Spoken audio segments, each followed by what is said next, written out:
Y bueno, momento de ir a Guadalajara. Esta madrugada se generó como todos los días información muy importante que nos comparte Fernando Núñez. Querido Fernando, buenos días. ¿Qué tal, Paco? Buen día, te saludo desde Guadalajara para darte a conocer los hechos más relevantes que se han registrado en esta guardia nocturna. Te cuento, en el municipio de Guadalajara, en la colonia Balcones del 4, se registra el homicidio de un hombre. Tras un reporte a la línea de emergencia 911, autoridades se movilizaron localizando su arribo a esta persona con lesiones generadas por proyectil de arma de fuego. Serían los servicios médicos quienes terminarían corroborando el deceso, pero también contarte sobre un hecho que se registra en el municipio de Tonalá, en el fraccionamiento Los Pocitos, muy cerca de la colonia Los Camichines, conocida como Los Camichines 2, y es que un hombre en aparente situación de calle fue localizado ya sin vida. Presentaba aparentemente un golpe en la cabeza, pero además lesiones generadas por un arma punzocortante en la zona del abdomen. Y decirte que, regresando al municipio de Guadalajara, una mujer fue víctima de una agresión directa de arma de fuego. Presentaba varios golpes en su cuerpo,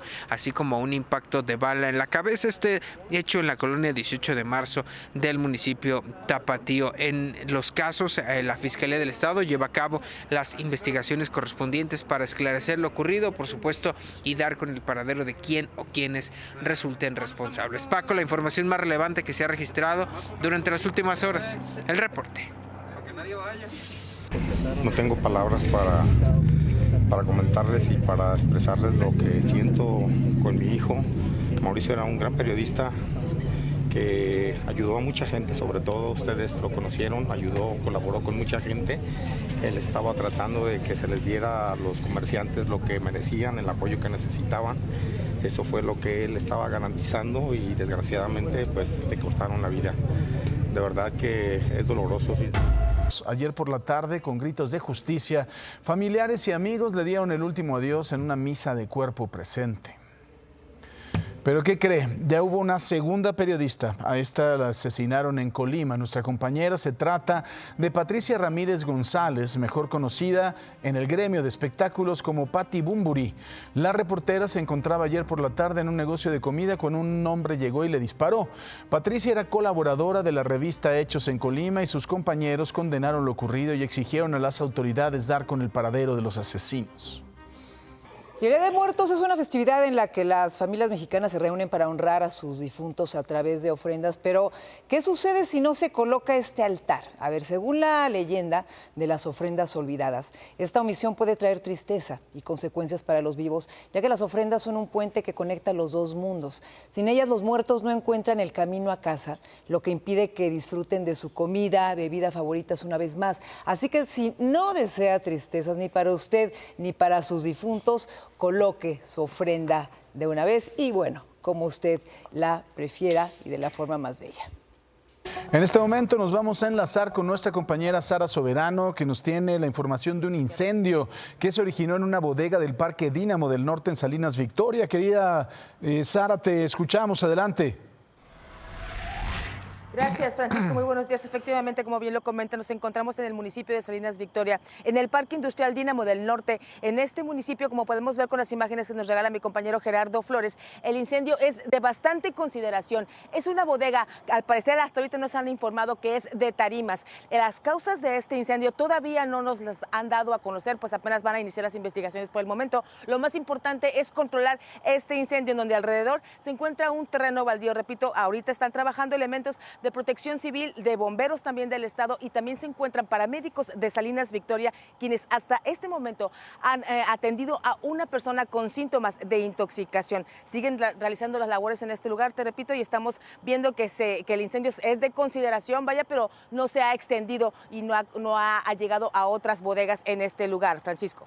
¿Se sabe, Sara, si había alguna persona adentro, si pudieron rescatar a alguien, no sé, el velador, alguna persona que estuviera por ahí? Todos salieron a tiempo, Francisco, no son muchos, hasta ahorita no nos han dado el número exacto, pero no son muchas las personas que se encontraban en el lugar.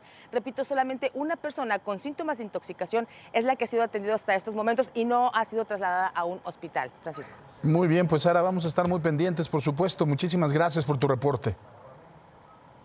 Gracias a ustedes, muy buenos días. Buenos días. ¿Qué le parece? Vamos a los dineros. Banco Multiva presenta. La presidenta Sheinbaum firmó los decretos que hacen que Petróleos Mexicanos y la Comisión Federal de Electricidad vuelvan a ser empresas públicas. El próximo 6 de noviembre presentará el Plan Nacional de Energía Eléctrica, que incluye el presupuesto que se tendrá para la generación de energía y las plantas nuevas, al igual que el Plan Nacional de Pemex, que ayudará a fortalecer a la empresa. El dólar, 19 pesos con 28 centavos a la compra y 20 pesos con 44 centavos a la venta. El euro, 20 pesos con 16 centavos a la compra y 22 pesos con 48 centavos a la venta. El costo de la mezcla mexicana de petróleo del 30 de octubre fue de $63.60 por barril. Banco Multiva presentó.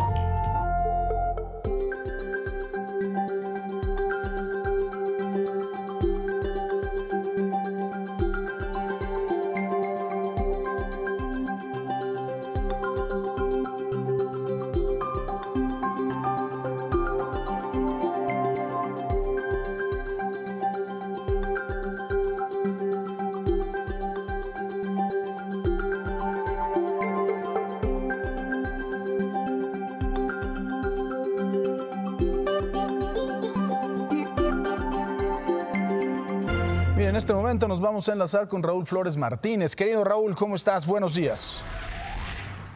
Mi querido Paco, un gusto saludarte a ti y a los amigos de Imagen Televisión. Una noche bastante movida por parte del heroico Cuerpo de Bomberos debido a que se trasladaron a la calle Luna en la colonia Buenavista de la alcaldía Cuauhtémoc para apagar el incendio en un accesorio. Afortunadamente no hubo daños en las personas, solamente daños materiales. Y en esa misma alcaldía, pues resulta que una patrulla de la Secretaría de Seguridad Ciudadana se incendió y serán los peritos de la Fiscalía General de Justicia de la Ciudad de México las que determinen si fue un cortocircuito o como las versiones que se corren que fueron unos jóvenes que la incendiaron. El heroico Cuerpo de Bomberos apoyaron a dos personas que cayeron 15 metros en un barranco y esto por el exceso de velocidad. Me quedo, Paco, lo que tenemos de la Guardia Nocturna. Gracias, mi querido Jorge, mi querido Raúl, perdón, vamos a estar muy pendientes. Y claro, saludamos ahora a Jorge González. Jorge, buenos días. Honor que le hacemos al joven Raúl, mi Paco, muy buenos días. Estamos trabajando ya desde las calles de la Ciudad de México. Información importante, fíjate que manifestantes del Estado de México, ellos son trabajadores del gobierno de aquella entidad, que bueno, pues tienen algunas situaciones con su salario, van a hacer pues algunas protestas, van a caminar desde esa entidad hasta la Cámara de Diputados. No se sabe si es caravana de vehículos o van a ir caminando, pero el chiste es de que van a ir a reclamar a la Cámara de Diputados. Hay que estar muy atentos con esta protesta. En la autopista México-Puebla, a la altura de la colonia Emiliano Zapata, también va a haber un grupo de personas manifestándose. Allá habrá un bloqueo, tienen algún tema de algún preso que quieren que pues lo liberen. Y en la Cámara de Senadores, así como en el Poder Judicial, exactamente allá en la calle de Pino Suárez, en la Suprema Corte de Justicia, van a llegar los trabajadores del Poder Judicial precisamente para manifestarse nuevamente a las 10 de la mañana en estos dos puntos. Así es que bueno, pues también habrá complicaciones vehiculares en estos dos lugares, Reforma, Insurgentes y también allá en el centro histórico de la Ciudad de México. Por lo pronto, Paco, la información que tenemos. Muy buenos días. Buenos días, gracias mi querido Jorge, gracias mi querido Raúl, por supuesto. Son 6:22 de la mañana, muy buenos días allá en casita, vamos con la información meteorológica del día. Tenemos el Frente Frío número 6 que se extenderá sobre el norte y noreste de México. Esto ocasionará lluvias fuertes con posible caída de granizo para Coahuila y Nuevo León, chubascos también para Tamaulipas y para San Luis Potosí, todas acompañadas de descargas eléctricas, además de vientos fuertes. Por otra parte, tenemos la onda tropical número 30 que se desplazará sobre la península de Yucatán y el sureste de México, lo que producirá lluvias muy fuertes para Veracruz, Oaxaca y Chiapas.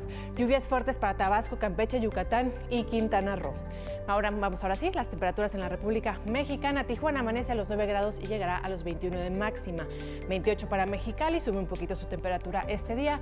24 para Ciudad Juárez, 27 para Saltillo, Monterrey a los 30 grados y Tampico llegará a los 31 de temperatura máxima. Vámonos para Hermosillo, con una máxima de 31, día parcialmente nublado para ustedes, 37 para Culiacán con una mínima de 18, 27 para Chihuahua y Durango y 31 para Torreón. Guadalajara amanece a los 10 grados y llegará a los 29 grados de temperatura máxima. Para el Bajío, Aguascalientes y San Luis Potosí con una máxima de 28, Morelia con 27 y Acapulco con una máxima de 32, cielo parcialmente nublado, Guanajuato con 27 de temperatura máxima. Para la Ciudad de México amanecemos a los 12 grados, llegaremos a los 25 de temperatura máxima. El Estado de México amanece a los 9, llegará a los 21. Tenemos lluvias para Veracruz y Coatzacoalcos con una máxima de 29. También tenemos lluvias para Puebla. Para el sureste de la República Mexicana, Mérida con una máxima de 31, también tenemos lluvias, igual que para Villahermosa, Oaxaca y Chiapas. Tuxtla Gutiérrez con una máxima de 30 y 32 para Villahermosa, 27 para Oaxaca con una mínima de 14 y bueno, hay que estar prevenidos con las lluvias para el sureste mexicano. Ahí está el pronóstico del estado del tiempo, vamos a una pausa, pero regresamos con más información. Le tenemos un resumen de información. La presidenta Claudia Sheinbaum anunció que se implementará una política de austeridad en Pemex con la finalidad de hacer a la empresa del Estado más eficiente. Explicó que los ajustes serán dirigidos en optimizar la administración, reducir costos sin afectar los derechos de los trabajadores. Expuso que Pemex cuenta con 3 subsidiarias y 40 filiales. En Morelos fueron detenidos 8 presuntos integrantes del denominado Cártel de Cuautla. Ellos están relacionados con el delito de extorsión a comerciantes en ese municipio. La Fiscalía de Investigación de Delitos de Alto Impacto identificó a Marlon Eric N. alias El Marlon y a Francisco N. alias El Chalán. También se detuvo a Diana N. de 19 años y a Ethel de 24 años, presuntas cómplices. El gobernador de Jalisco, Enrique Alfaro, está a punto de emitir su 6º y último informe de gobierno. Este evento se llevará a cabo el miércoles 6 de noviembre de 2024 en el Congreso de Jalisco. Alfaro destaca que Jalisco no se doblegó ante las adversidades y destacó logros cumplidos en áreas claves como educación, salud, transporte, conectividad y economía, además de trabajos en el sistema de presas locales. El Partido Verde expuso su respaldo al desempeño de Claudia Sheinbaum en sus primeros 29 días como presidenta de México y su compromiso con la paz, el bienestar y el desarrollo del país, así como su capacidad y madurez para enfrentar los actuales retos en áreas como la economía, la salud, la educación, la seguridad y el medio ambiente. La presidenta de México, Claudia Sheinbaum, recibirá la medalla de contribución destacada en sostenibilidad edición 2024 por su esfuerzo y compromiso para impulsar iniciativas de sostenibilidad en México.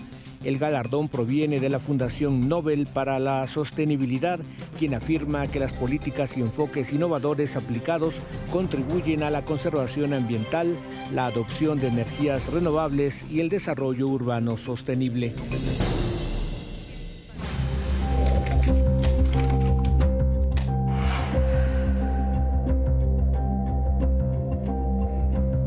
Y en este momento nos enlazamos con mi querido Raúl Flores Martínez para que nos cuente de qué se trata esta historia del día de hoy que se dejó de contar. Raúl, adelante. Mi querido Paco, ¿cómo estás? Muy buenos días a ti y al auditorio. Son historias que dejaron de contarse, estos desplazamientos forzados en el estado de Chiapas que se están dando desde 1990. Tan solo en este 2024 se tiene el registro de más de 15,000 personas que han salido de sus comunidades. Pero ¿qué te parece, mi querido Paco, si vemos la siguiente historia que dejaba de contarse?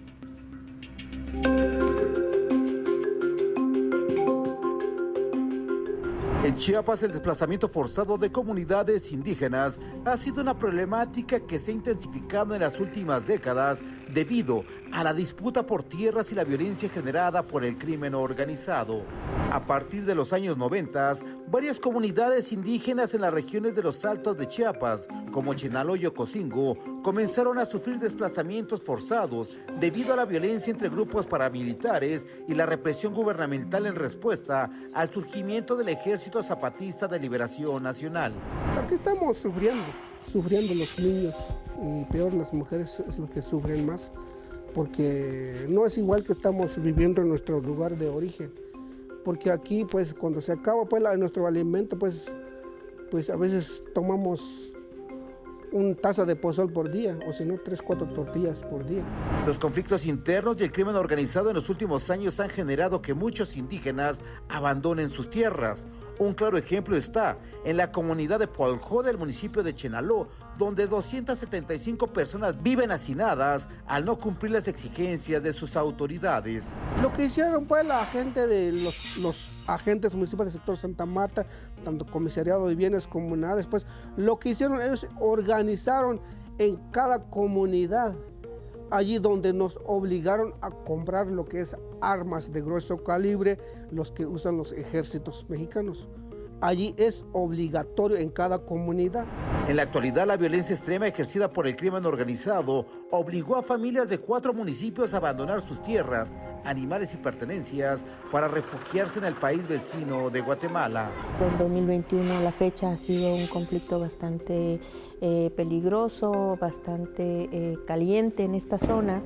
Entonces ahí hemos documentado por lo menos del 2023 al 2024, que estamos hablando de un año, en un desplazamiento más o menos de 15.780 personas. Han pasado 34 años de los primeros desplazamientos de comunidades indígenas en Chiapas, 34 años donde aún se sigue dando los éxodos masivos para huir de la violencia que se vive en Chiapas ante el amparo de las autoridades.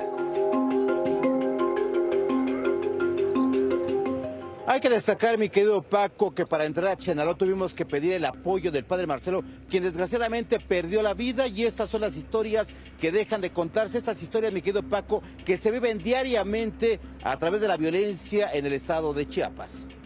Muy bien, pues mi querido Raúl, de verdad interesante, ¿no? La vida tan precaria que tienen estas personas, y a veces ni siquiera nos ponemos a pensarlo, ¿no? Así es, mi querido Paco, sobre todo cuando el crimen organizado te pide 80,000 pesos para que te dé el permiso de poder llegar nuevamente a tu casa, y 1,000 pesos cobran semanalmente para poder sembrar tus propias tierras. Muy bien, pues te mando un fuerte abrazo. Gracias, mi querido Raúl. Muy buenos días. Buenos días. La Fiscalía General del Estado de Guanajuato informó de la detención de 2 presuntos responsables de las explosiones de vehículos el 24 de octubre en las localidades de Acámbaro y Jerécuaro. Se trata de José de Jesús N., alias El Refris, y Francisco Javier N. Estas personas están vinculadas a otros actos delictivos en la región, lo que ha llevado a una ampliación de las investigaciones en su contra. A efecto de que implemente las acciones necesarias para informar, detallar y revisar. Diputado Ernesto Villarreal. Lo anterior con el objeto de hacerlo del conocimiento del Pleno de esta soberanía. El uso obligatorio del equipo de protección personal en los sectores que realicen actividades de riesgo.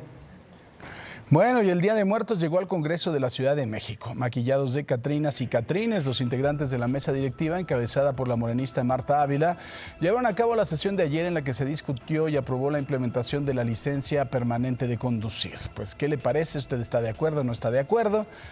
Digo, la verdad es que es una tradición padrísima de este país, pero pues bueno. Mire, no estamos en contra de los legisladores, ¿no?, que quieran pintarse de catrinas. Lo que no podemos permitir es que lo hagan en el momento en que llevan a cabo la sesión, ¿no?, de la Asamblea Legislativa. Yo creo que deben de tener también respeto a los demás legisladores y a nosotros, no los propios ciudadanos. Es una opinión, no sé usted qué piense. Está muy bien, ¿no?, que se conserven estas tradiciones, pero creo que no es el momento. Estas tradiciones tienen otros espacios para poderlas pues conservar. No sé usted qué opine. Pero bueno, vamos a los espectáculos. Después de este espectáculo, vamos a los espectáculos. Si buscas a tu media naranja y no te ha flechado Cupido, enamórate del programa que conquistó a todo México. Enamorándonos. Y ya llegamos al momento más romántico de la mañana, pues ayer en Enamorándonos vimos cómo Gabo se entusiasmó mucho con Lucero después de su primera cita.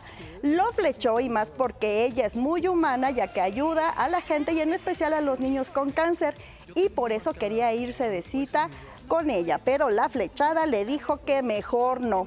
Lo rechazó por la manera de tratar a sus hijos, ya que para él la relación con ellos es de padre e hijo y no de amigos, por lo tanto no los trata así. Y ella piensa igual, por lo que tendrán muchas dificultades. Mira nada más, la Administración Estatal de Veracruz enfrenta a serias acusaciones de corrupción por la presunta creación de más de 200 empresas fantasma, cuyos administradores registrados serían jóvenes inscritos en los programas sociales que otorga el propio gobierno de Veracruz. ¡Ay, Veracruz!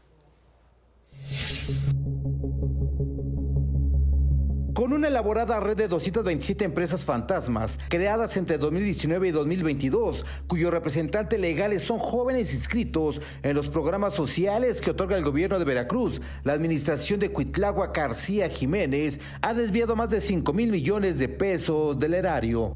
La Secretaría de Salud de Veracruz es la que tiene el mayor número de contratos otorgados de manera directa a personas físicas y empresas constituidas con direcciones de domicilios particulares, terrenos baldíos e incluso tiendas de abarrotes en colonias populares.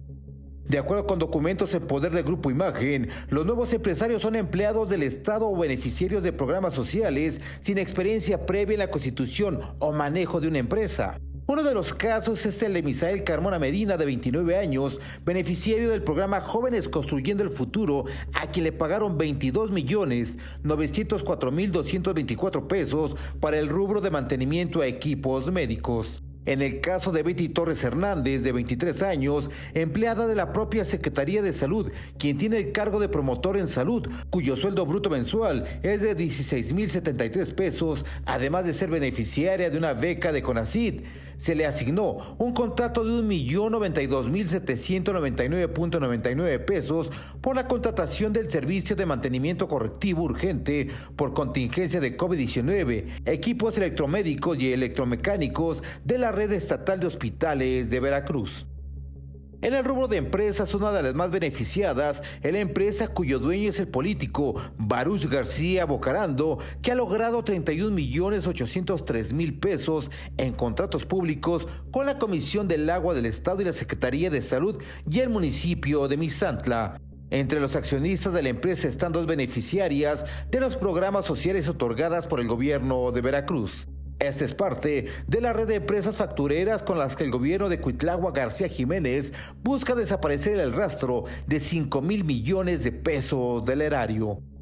Para Imagen, Raúl Flores Martínez.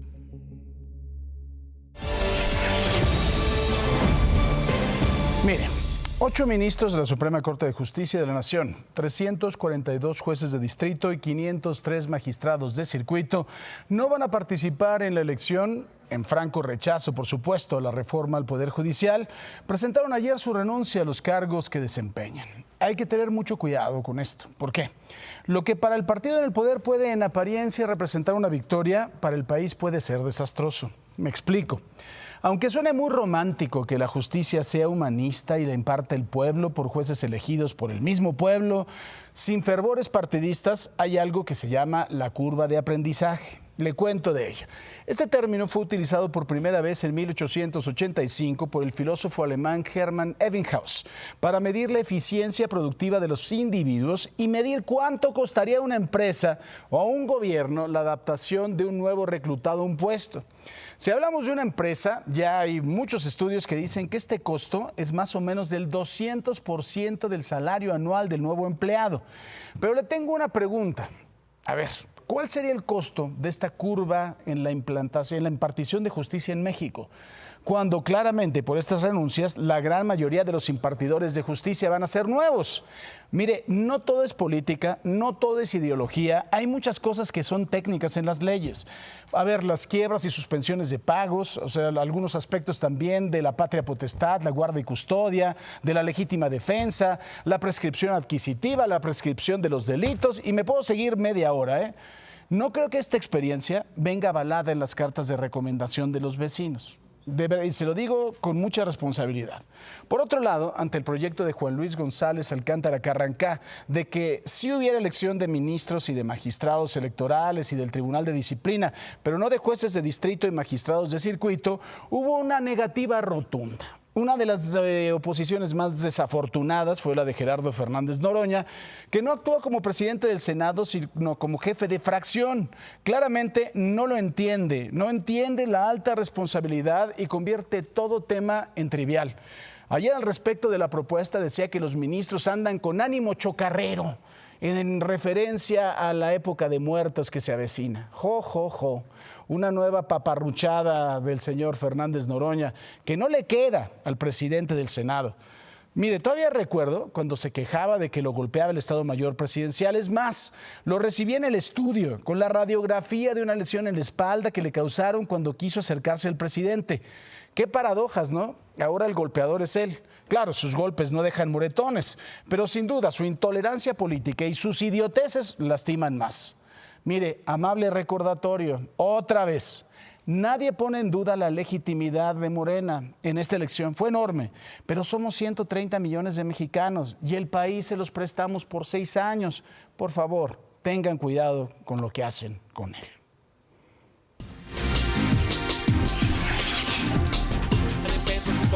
No somos iguales. El artículo... ¡Eres tú, Morena!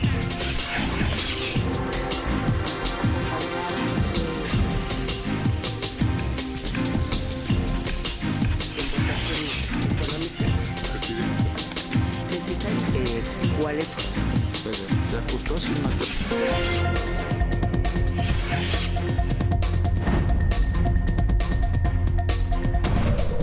Mira, la Fiscalía de Querétaro no va a ejercer acción penal en contra de Esmeralda, una menor, una niña de 14 años que tras un abuso sexual quedó embarazada y sufrió un aborto. Citlali Hernández, la secretaria de las Mujeres, junto al fiscal de Querétaro, Víctor Antonio de Jesús Hernández, informaron que a Esmeralda se le va a brindar acompañamiento para lograr la reparación del daño y para que una situación así no vuelva a suceder. Citlali también dijo que se van a iniciar los procesos administrativos en contra de funcionarios públicos involucrados en la carpeta de investigación que hayan cometido alguna falta u omisión. La Fiscalía ya ha desistido de los cargos hacia la niña que había sido imputada en una investigación que inició en enero de este año, hay que decirlo, con otro fiscal que tenía la titularidad de la Fiscalía de Querétaro.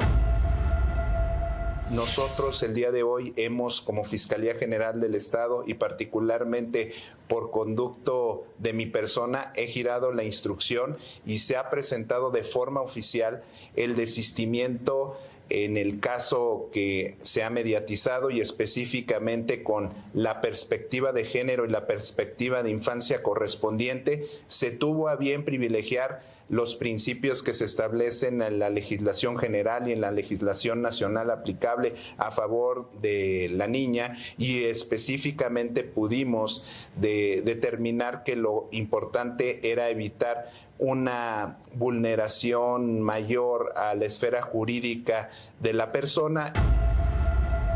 Mire, justamente le agradezco mucho a mi querida Citlali Hernández, la titular de la Secretaría de las Mujeres, que esté con nosotros el día de hoy. Mi querida Citlali, ¿cómo estás? Muy buenos días. Hola Paco, buen día, saludos a ti y al auditorio. Es un gusto saludarte como siempre.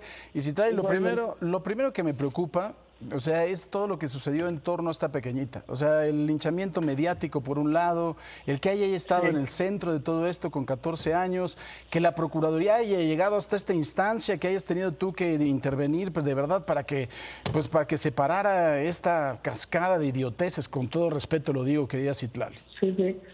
Sí, pues mira, es un caso que se volvió público porque seguramente hay varios que lamentablemente no se han vuelto visibles y ojalá podamos prevenir otros, que devela mucho lo que quizás pasa en algunas comunidades, ¿no? Es decir, una condición social, familiar, en la que ocurre una violación a una niña, la niña no sabía que estaba embarazada, tiene este aborto espontáneo en su casa, es llevada al hospital, el hospital da cuenta al Ministerio Público como si hubiese un delito y a raíz de eso, bueno, pues todo se complica, una mala defensa, tuvo defensa por parte de Defensoría Pública, muy mala defensa, pudo haberse evitado llegar a este momento de criminalización y luego pues la Fiscalía que tuvo pues una falta de perspectiva de género, de priorizar el interés superior de ella como niña y bueno, afortunadamente pues ha concluido en ese desistimiento de la Fiscalía y en un acompañamiento que estaremos dando de manera integral el gobierno de México en colaboración también con el gobierno estatal. Pero bueno, devela una serie de cosas que están mal y que tenemos que prevenir y corregir, insisto, desde el entorno familiar, social, el papel, criminalizante que a veces hay en algunos hospitales, una falta de defensa pública o de defensa correcta, y una fiscalía que pues necesita perspectiva de género, como lamentablemente la mayoría de las fiscalías del país. Hola, ¿qué tal? Citlali, te saluda Mónica Noguera y efectivamente ¿qué tal? Muy buenos días. Te escuchábamos y bueno, el actuar de los funcionarios que estuvieron a cargo de la investigación dieron datos deficientes en una carpeta de investigación desde el 2023 y tú mencionabas que se tomarán acciones legales con los responsables si cometieron actos en contra de la ley. ¿Cuáles serán estos? ¿Se pondrán a investigación? Mira, después del diálogo que tuvimos con el fiscal, primero él pues ha dicho con claridad que él llegó a la titularidad de la Fiscalía en agosto de este año, la carpeta se inicia en enero, y bueno, pues lo que se ha dado cuenta la Contraloría Interna de la Fiscalía es que pues se pueda realizar una investigación a todos los funcionarios, y la gente que por parte de la Fiscalía abrió la carpeta y le dio seguimiento, por si hubiese funcionarios que actuaron mal, que pues no respetaron la ley, que no actuaron de la manera correcta, y bueno, se les ha dado cuenta al órgano interno de control para que se realice esa investigación y si es necesario, pues actuar en consecuencia. Pero lo más importante me parece es pues lo que podemos hacer a raíz de este caso.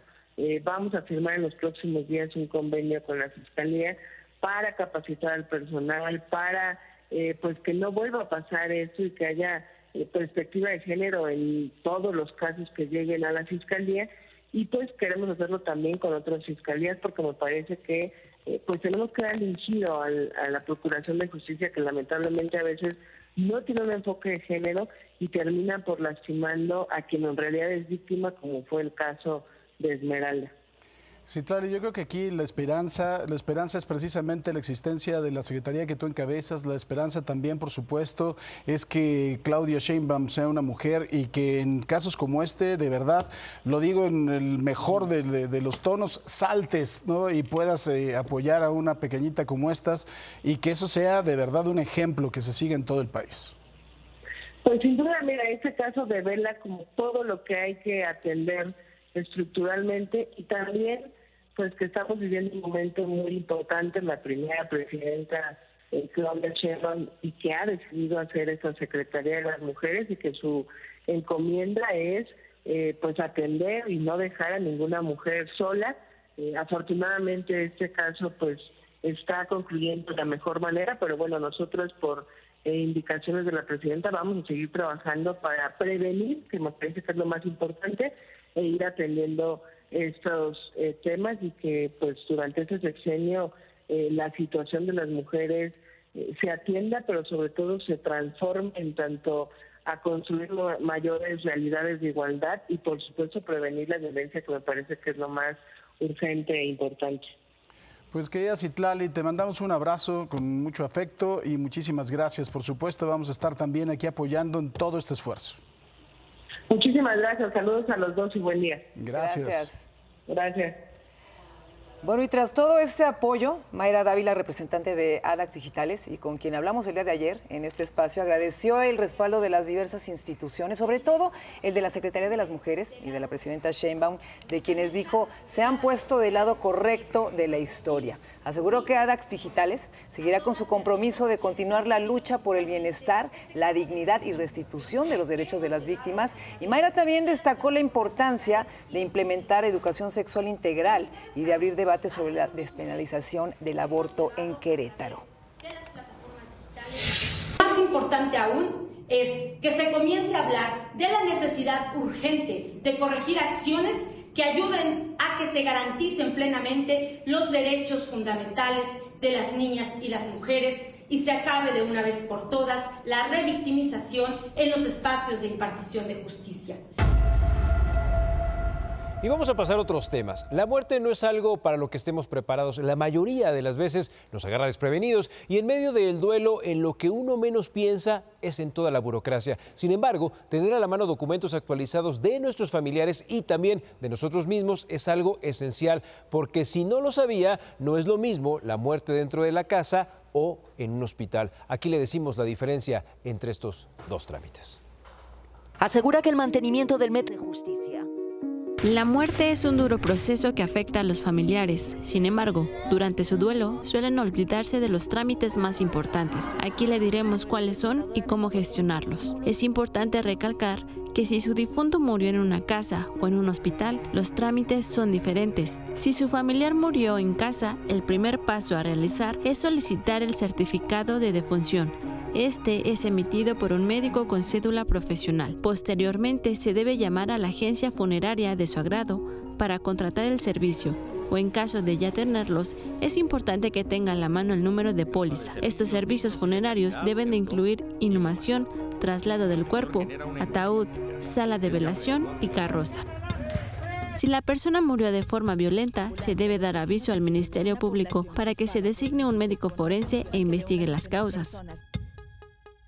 En caso de que haya muerto en un hospital, será el médico que trató el caso el encargado de expedir el certificado de defunción. Aquí le pedirá al familiar encargado del trámite documentos oficiales como el acta de nacimiento, identificación, comprobante de domicilio y el acta de nacimiento. Pero ¿cómo se tramita un acta de defunción? Si lo hace presencial, deberá de acudir al registro civil con la siguiente documentación: solicitud y registro con la firma y huella de las personas que lo presenta, certificado médico, identificación oficial de quien obtenga el acta, oficio del Ministerio Público que ordene la inhumación y la cremación y el permiso de la autoridad sanitaria para inhumar o cremar durante las primeras 24 horas después del fallecimiento. En línea también se puede realizar, pero aquí solo se adelanta el trámite con un llenado, pero para obtener el acta deberá de acudir al registro civil. El trámite tiene una aproximada duración de 2 horas y es totalmente gratuito. Sin embargo, si desea adquirir una copia certificada, tiene un costo de 45 pesos. En caso de que su servicio funerario lo ofrezca, también tienen un costo que va de 900 a 1,500. Imagen. Importante, ¿no, Quique? Que sepa la gente qué hacer cuando desgraciadamente una persona fallece en casa. Hay dos circunstancias. Puede ser un accidente, puede ser una muerte natural. Si es un accidente, también hay que llamar de inmediato al Ministerio Público. Y sobre todo, yo le pondría 2 cosas más, Paco. Primero, platicarlo, porque a veces a los mexicanos nos da mucho miedo hablar de la muerte porque dicen que la estamos llamando. Y 2, contar con una póliza, porque en ese momento no tienes ni cabeza para saber dónde están los papeles. A veces los familiares los dejan hechos un relajo y también no tienes dinero. Entonces dices, bueno, oye, me va a costar 40, 50, 60 mil pesos, ¿de dónde lo voy a sacar? Y son temas bien importantes. Y sabes que también algo bien interesante, y viví una experiencia así en domingo. En domingo las cosas son bien complicadas también. Sí. Por eso, no por nada dicen que morirse en domingo es complejo. Morirse todos los días. Sí, pero no importa qué día. El médico legista, el de la aseguradora, es un caos y bueno, con el dolor es lo que menos quieres tratar. Sin duda. Y mire, vamos con Raúl Flores Martínez. Él está precisamente en la pastelería Los Globos, en la alcaldía Iztapalapa. Mi querido Raúl. Mi querido Paco, nuevamente te saludo con el gusto de siempre, al igual que el auditorio de Imagen Televisión. Como ya es una tradición, desde el 28 de octubre hasta el día 2 de noviembre se llevan a cabo esas ofrendas donde podemos poner este pan de muertos, incluso un pan que se hace en las comunidades, en varias comunidades del país, llamadas ánimas, que se hacen precisamente en esta alcaldía, en esta colonia. Pero también algo muy importante, mi querido Paco, hay pan de muerto que ha sido pues prácticamente elaborado a mano, y para eso tenemos a Daira Durán, que ella es de atención a clientes de esa pastelería, que nos va a explicar cómo hacen estas ánimas, cuánto tiempo se usa, porque son de las pocas panaderías que se hacen. Así es, Raúl, buenos días a todo el auditorio de Grupo Imagen. Nosotros somos una panadería que realizamos este pan tradicional. Es el pan de ánimas que antecede al pan de muerto. Se lleva harina, huevo, azúcar y ralladura de naranja. Todos son productos 100% naturales, nos explicabas hace un momento. Así es, aquí en Pastelería Los Globos trabajamos productos 100% naturales. Somos una panadería tradicional. Básicamente estamos viendo este pan que está, pues incluso nos dice que está pintado a mano, son verdaderas artes, ¿no? Así es, lleva un proceso de elaboración arduo, está hecho totalmente con chocolate blanco y es alusivo a las calaveritas que consumimos. Mira, Paco, te voy a enseñar otro tipo de pan. Aquí vamos a pedir que nos den de este lado. Pan que incluso tiene pues otro tipo de pigmentación. Esas son las ánimas que se hace popularmente en algunas comunidades, este azúcar color de rosa, pero también tenemos otras que tienen los huesitos, los característicos que se venden y que se ponen en las ofrendas, mi querido Paco. Pero como te has podido dar cuenta, incluso, Deira, ¿nos puedes comentar este pan que estamos pidiendo precisamente a qué es alusivo, qué es lo que lleva? Es un pan de muerto tradicional, lleva huevo, harina, azúcar, ralladura de naranja y en este caso está cubierto con chocolate y Nescafé para dar alusión a las cenizas. Te agradezco mucho, Deira, gracias. Pues ahí está, mi querido Paco, ¿cómo pueden llevar a cabo su ofrenda y sobre todo darles un gusto a sus fieles difuntos? Porque hay que recordar algo muy importante, Paco, el 30 y 31 está dedicado para los pequeñitos que no fueron bautizados. Paco, regresamos contigo al estudio. Muchísimas gracias, mi querido Raúl, ya abriste aquí el apetito y algunos ya están babeando por aquí. Bueno, Paco, eso sin necesidad de enseñarles. Ya les dijo algo, muchachos, pero bueno. Gracias, Raúl. Muy buenos días. Buenos días. ¿Qué le parece? Vamos hasta Guadalajara, en donde, pues bueno, la gente está buscando remedios naturales para protegerse del dengue. Ahí está nuestra compañera Nayeli Medina, a quien saludo con mucho gusto. Mi querida Nayeli, ¿cómo estás?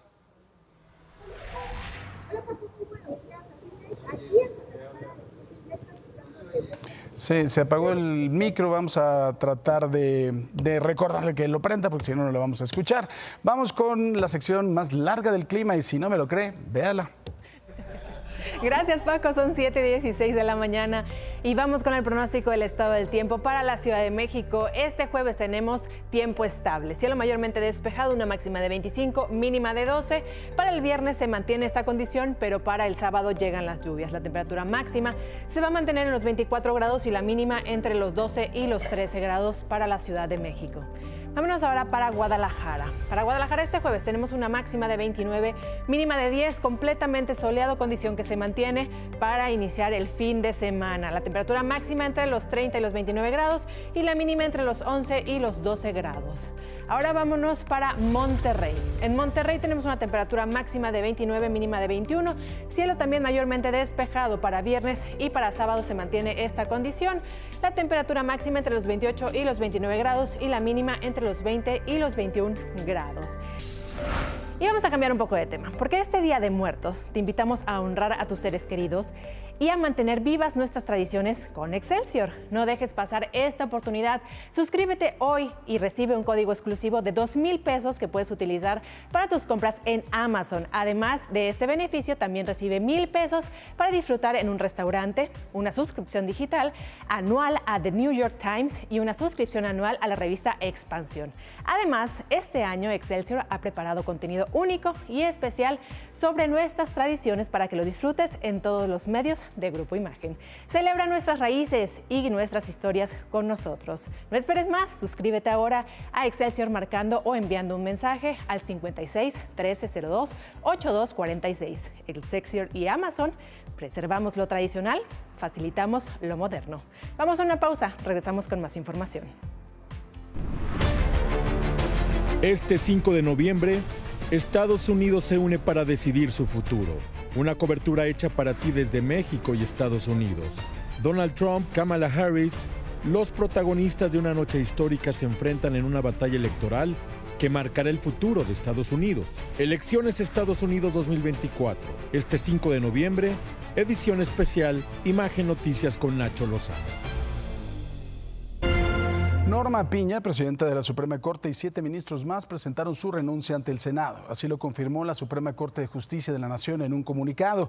La lista incluye al ministro Luis María Aguilar Morales, quien concluye su periodo en noviembre, así como a la ministra Margarita Ríos Farjat y a Juan Luis González Alcántara Carrancá, quienes fueron propuestos para el cargo por el expresidente Andrés Manuel López Obrador. También están los ministros Alfredo Gutiérrez Ortiz Mena y Jorge Mario Pardo Rebolledo, quienes fueron los primeros en hacer pública su carta de renuncia, esto el martes. martes. Además de sus colegas Javier Lainez Potisek y también de Alberto Pérez Dayán. Ellos manifestaron que no participarán en el proceso electoral del 2025.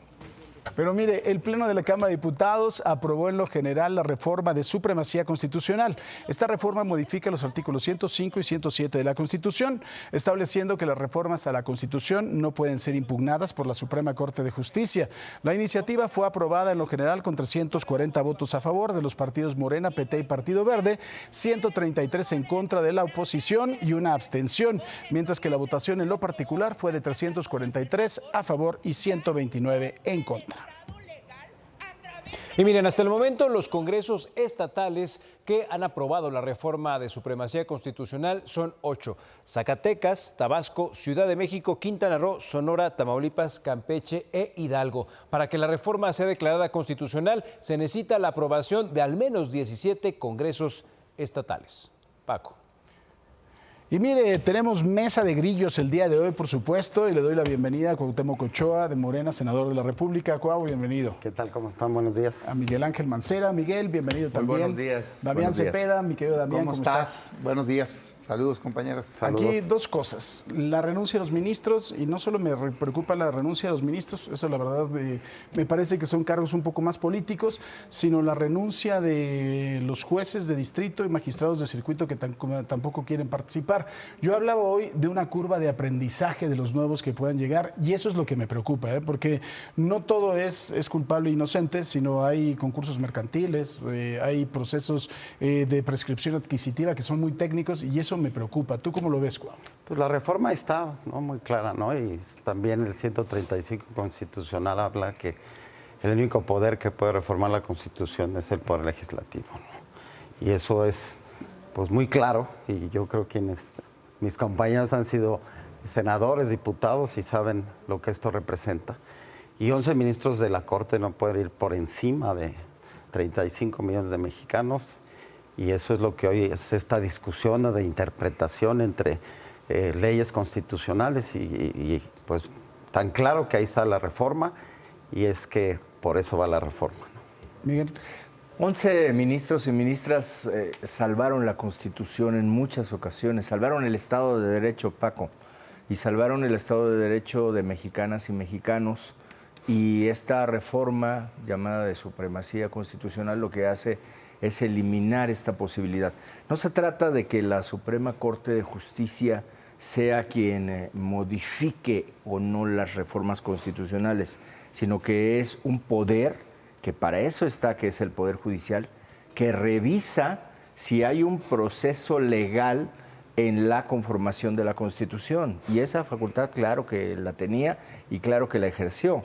Ahora, esta ola que siempre la ola va, pero regresa, cuando regrese, también la van a resentir los propios estados, porque los propios estados que tenían la posibilidad de ir a una controversia constitucional, porque todos los que tenían la facultad de ir a las acciones de inconstitucionalidad ya no la van a tener. Y en el juicio de amparo, que ya se había afectado la parte de la suspensión para que no tuviera efectos generales, ahora se hace una modificación total para que ya sea improcedente desde la mención constitucional, con un agregado más en este llamado paquete de supremacía constitucional, que se aplica retroactivamente para lo que ya está en proceso.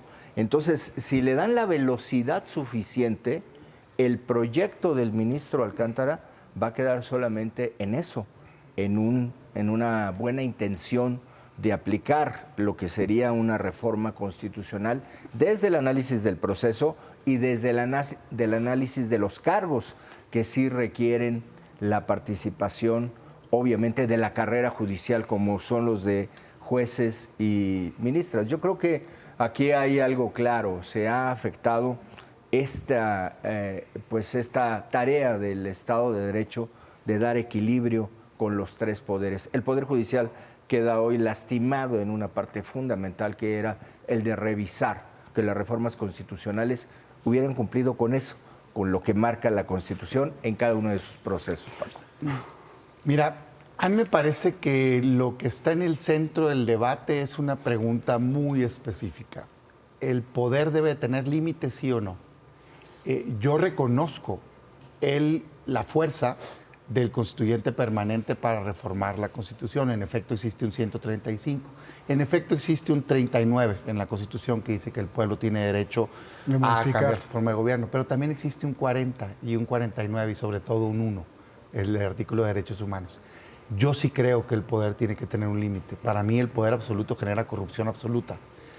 Veo hoy a Morena queriendo este poder sin límite, pues solamente para igualar una ambición sin límite.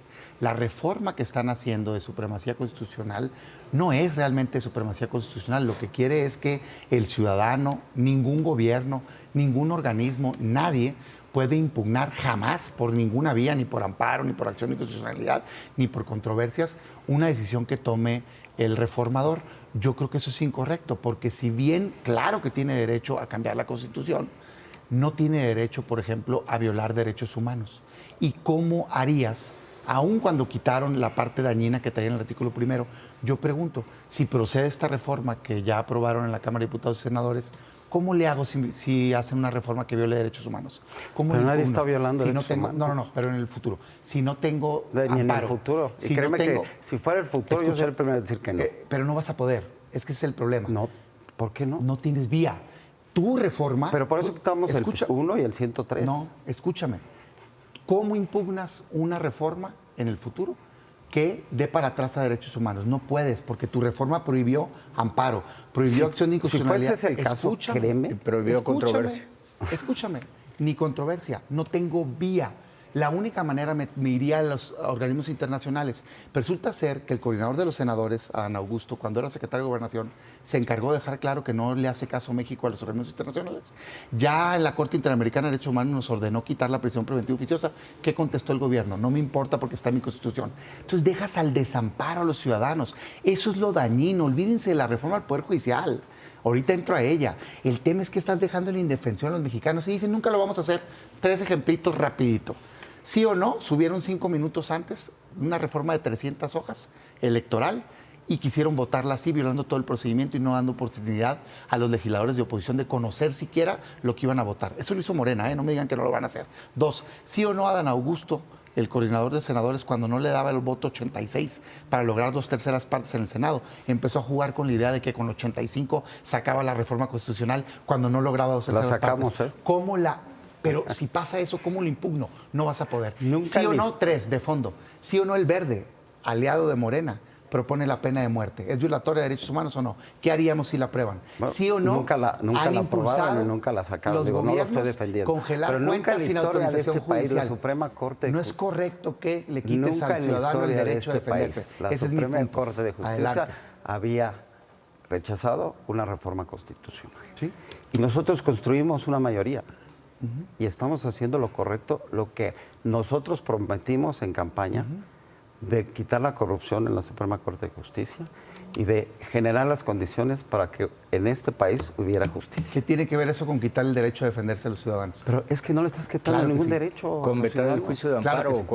Claro, estás bloqueando el juicio de amparo, dice, será improcedente. A leyes constitucionales, digo, de reformas constitucionales. Por eso, y si el Tú hablas proceso ahorita está de pena viciado... de muerte, yo sería el primero, anótalo, es Paco, que no sería dudo el primero que tú, en votar en contra. No lo dudo. Y yo te prometo que muchos senadores y diputados no harían eso. Primer ejemplo que vas a tener en unos cuantos meses. Te van a proponer, porque ya propuso el presidente López Obrador, más delitos a que se aumente el catálogo de prisión preventiva oficiosa. Eso viola derechos humanos. ¿Cómo lo impugno, güey? Y lo van a votar a favor. Vas a ver, aquí vamos a estar.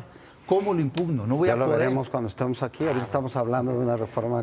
Oye, a ver, yo veo el artículo 39. Vámonos para allá. La soberanía reside esencialmente en el pueblo y tiene derecho en cualquier momento a cambiar su forma de gobierno. Me parece que la reforma al Poder Judicial es un cambio en la forma de gobierno. Por eso construimos una mayoría. Pero, ahora, pero el artículo 135, el 39, el 40, el 1, yo lo empiezo a ver y digo, pues ¿por qué no hacer una nueva constitución? Porque ya esto que tenemos ya es un... Y cambias totalmente, y ya no tienes juicio de amparo y ya no tienes ningún medio de impugnación y ya no hay control constitucional. Los únicos juicios de amparo que no existen son sobre reformas constitucionales. Por eso sacamos el primero y el 103. No importa, porque vas a poder cambiar los derechos humanos y violentarlos y no va a haber vía. Déjame argumentar cómo creo que tenemos razón, pues estoy convencido, pero no solo Yo nosotros. también estoy convencido. Lo decía, ¿sabes quién lo decía? Su líder moral. En 2016, el entonces presidente de Morena, Andrés Manuel López Obrador, presentó una acción de inconstitucionalidad contra, ¿qué creen? Contra una reforma constitucional, la que cambió el Distrito Federal a la Ciudad de México. ¿Y sabes qué argumentaba él? Lo que estoy diciendo yo en este momento. Decía, no puedes dejar desamparado a un ciudadano, aunque sea reforma constitucional. Te exijo a ti, Tribunal Constitucional, Corte, que te asumas en protector de los derechos humanos, porque hablaba él de equidad de género, y que defiendas la constitucionalidad incluso contra la Constitución. Me van a decir que él estaba diciendo eso por proteger privilegios. No, estaba diciendo porque creía que era lo correcto. Lo que pasa es que ese era Andrés Manuel en la oposición. Llegaron al gobierno y se les olvidó y les encantó el poder absoluto. Y también lo hizo la Ciudad de México en su momento cuando le afectaron el proceso para las asignaciones, que eso es algo que no están viendo los estados. Si te cambian toda la fórmula y te cambian toda la forma de las asignaciones que antes podías impugnar a través de controversia constitucional, ahora ya no van a poder, porque de la decisión desde arriba no va a poder revisar si estuvo viciado o no estuvo viciado el procedimiento, Paco, y esas afectaciones son verdaderamente graves para los estados. Claro. Mira, yo creo que aquí son cuestiones de interpretación.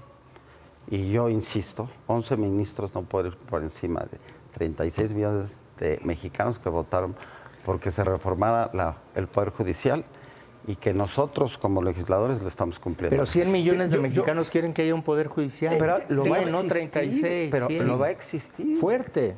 Lo va a existir. Déjame decirte a la manera de interpretación de ustedes no lo va a existir. No es interpretación, es lo que dice la reforma. Tu reforma quita el medio de defensa y tú dices que ya no se puede impugnar. Eso dice la reforma. Pero déjame hacer este razonamiento. ¿Qué es lo que está poniendo en la mesa el ministro Juan Luis González Alcántara Carranca? Espérame.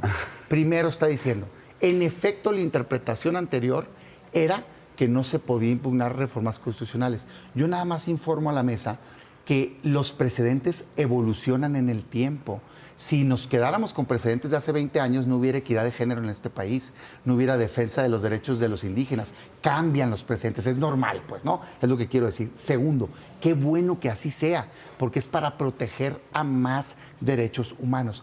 Pero tercero, él está poniendo en el centro del debate, y me parece bien pertinente, que existen cláusulas pétreas en el mundo, ejemplo Alemania y otros países, pero en México que están implícitas y que en efecto, si bien el pueblo tiene el derecho de cambiar su forma de gobierno, también el pueblo, el originario del 1824, de 1857 y después de 1917, decidió, y así dice el 40, que somos una república democrática, representativa, laica y federal. Entonces la pregunta es, ¿crees que con una mayoría, por cierto, artificial, tienes derecho a cambiar la democracia en México? Yo no. ¿Crees que pudieras cambiar de un sistema republicano a una monarquía? Yo no. Ese es el debate. Hay temas esenciales que nos hacen ser la República Mexicana que no deben de cambiarse, salvo que se convoque un nuevo constituyente. Mira, yo cerraría con eso. Me extraña que, digo, eres abogado. No cierres, todavía no nos vamos. Sí, no, ya casi. Perdón, y vas a tener que mandar a porque los respeto a ambos, ¿no? No, yo también. Ahora vas a decir que el tema de Carranca está por encima de los legisladores como ministro de la Corte. No, yo no creo eso. No, pero la Corte, sí. No, yo creo que hay derechos que la Corte debe revisar si en un proceso de reforma constitucional como el que se ha llevado a cabo se han respetado. Imagínate que se hace una reforma constitucional y no se consultó a pueblos indígenas. Y ya se aprobó. ¿Quién lo revisaba? La Corte. Y la Corte llegó a decir en acciones de... ¿Me vas a decir que antes sí lo hacían? Lo hizo la Corte. Para nombrar ministros de la Corte. Lo hizo en acciones de... Con su compañero Calderón, ¿no? Hay que cambiar eso, Cuauhtémoc. A ver, déjame y te pongo... Hay cambios que hemos dicho que están bien. Otro... No, como en todas las reformas. Digo, hay cosas buenas y hay cosas malas. Pero ya hay cosas de que ahora sí que les conviene a su partido. Déjame ponerte otro ejemplo de lo que estoy diciendo. A ver, pero ya aceptó que toda reforma constitucional debe ser impugnada.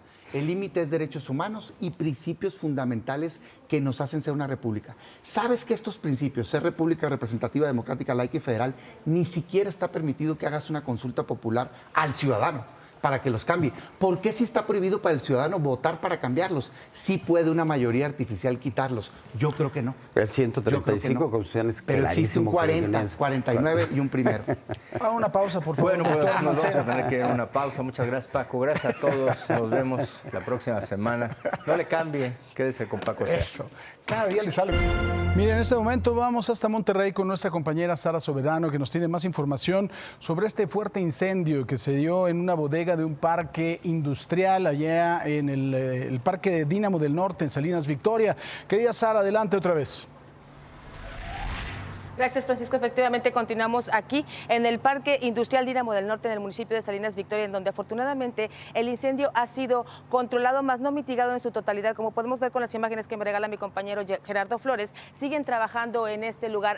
Aquí arribaron tanto elementos de protección civil como del municipio de Carmen, del municipio de Salinas Victoria, del municipio de Ciénega de Flores y del municipio de Hidalgo. Todas estas personas estuvieron trabajando en este lugar para controlar el incendio, y como un apunte final a este reporte, Francisco, te informo que acaba de llegar el Ejército Mexicano del Plan DN3 a este lugar, y te repito, siguen realizándose labores ya para terminar de mitigar este incendio. Francisco. Muy bien, querida Sara, pues vamos a estar bien pendientes. Muchísimas gracias por tus reportes.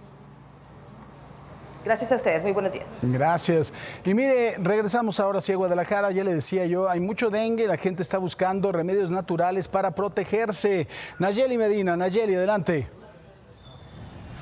Hola Paco, muy buenos días. Así es, la gente está buscando pues algunos remedios naturales contra el dengue. Es por esto que en las hierberías del Mercado Corona, en pleno centro de Guadalajara, los comerciantes señalan que sus ventas de una hierba llamada micle o muicle ha aumentado hasta en un 200%.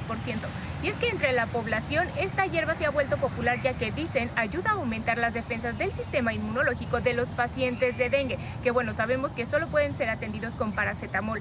Los comerciantes señalan que sus ventas han aumentado en los últimos 2 meses, que es cuando han aumentado los casos de dengue aquí en Jalisco, que ocupa el primer lugar a nivel nacional, ya que se registran más de 11,000 contagios confirmados y más de 420 casos que son pues confirmados como dengue grave. Es por eso que esta hierba ha aumentado su venta en el Mercado Corona y es llamada micle o muicle, a pesar de que científicamente no está comprobado que de verdad ayude a aumentar las defensas del sistema inmunológico de los pacientes, pero pues es lo que se ha vuelto popular aquí en Guadalajara. Pues bueno, yo no sé si dé resultado o no dé resultado, mi querida Nayeli, pero hay que mejor preguntarle a un doctor, ¿no? Exacto, nosotros vamos a ir hoy al Hospital Civil de Guadalajara para precisamente preguntar si este remedio de verdad es bueno para los pacientes o no. Mientras tanto, pues las ventas siguen a todo en el Mercado Corona de aquí de Guadalajara, ya que dicen que el té de esta hierba pues puede aumentar las defensas. Bueno, no está de más, pero vayamos con el doctor. Te mando un abrazo. Gracias, Nayeli. Muchas gracias, Paco. Yo también te mando un abrazo. Muy buen día. Buen día. Y mire, aquí en la Ciudad de México hubo un desfile de catrinas en un lugar que es majestuoso, el Palacio Postal. Anoche ahí se fusionó la tradición del Día de Muertos con el arte contemporáneo a través de maquillaje y vestidos diseñados por artistas de nuestro país. Ya que agasajo.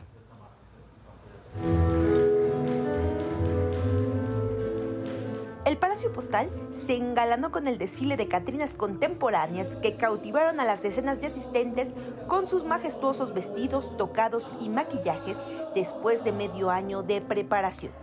Y este año le tocó enaltecer a la tradición, México, herencia, tradición y orgullo, porque es un orgullo la tradición mexicana para todos los mexicanos y mostrarla al mundo y así celebrar y honrar a nuestros difuntos. Pues es una maravilla, ¿no? Es en honor a nuestros difuntos que se nos fueron al cielo. Entonces, en eso todos coincidimos, todos tenemos a alguien en el cielo y todos queremos honrarlos. Entonces, por eso es que viene toda la gente con tanta alegría, de verdad mi corazón brinca. Tradición, arte y glamour con un toque barroco en vísperas del Día de Muertos. Muy significativo para mí como modelo, porque estoy representando la cultura mexicana. Queremos que realmente estén enamoradas de nuestras costumbres, ¿no? de Día de Muertos, y los hacemos partícipes porque es como una sinergia muy bonita, ¿no? La pasarela en la que desfilaron 24 catrinas y 2 catrines fue amenizada por el tenor David Páez, el grupo Toño 3 y los chinacos de Toño Medina. Muchísima emoción y conexión pues como con todo lo artístico. Y hay que disfrutarlo mucho porque no dura tanto como la preparación. Jess Rivera, maquillista profesional, es una de las artistas que crea glamorosas catrinas dignas de pasarela. Hago lo que más me gusta, la verdad a mí me apasiona hacer catrinas. Pues para mí obviamente es parte de nuestra cultura, la tradición, y el hecho de poder hacer en una dama, en una mujer, una catrina, bueno, a mí me llena muchísimo, digamos, de arte, de magia, ¿no?